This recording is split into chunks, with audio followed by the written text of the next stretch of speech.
سلام، من تهمینه هستم. به آشپزخونه تتی خیلی خوش اومدید. اومدم براتون با یک کیک کرامبل توت فرنگی ساده و خوشمزه. اینجا تخم مرغ و شکر و وانیلو حسابی با هم میزنیم تا حجمش 2 برابر بشه.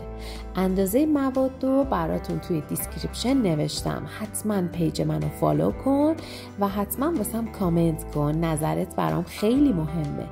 خوب که با دور همزن دور یک زدی و کامل حجمش 2-3 برابر شد. حالا مواد دیگر رو بهش اضافه میکنی.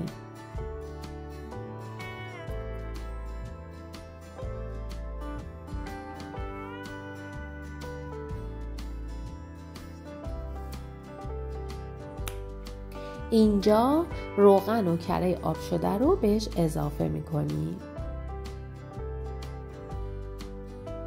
مواد آردی رو در 2 مرحله اضافه میکنیم و با این همزن دستی آروم و به صورت دورانی هم میزنیم. هم زدنش بچه‌ها خیلی مهمه، به خاطر اینکه کیکتون نباید پفش بخوابه.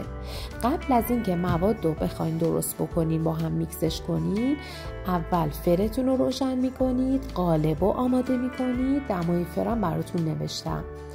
و بعد مواد کرامبلتون که دستورشو گذاشتم آماده میکنید و بعد میذارید توی یخچال.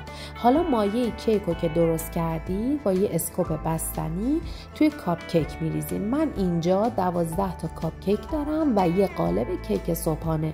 با این مواد اینا در اومده.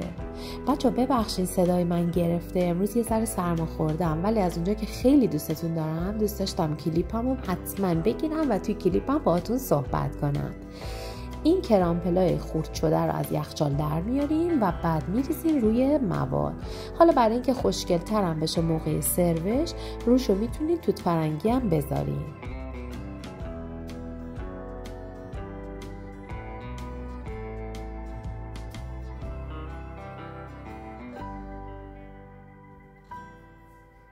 بقیه موادمون رو تو قالب کیک صبحانه میریزیم.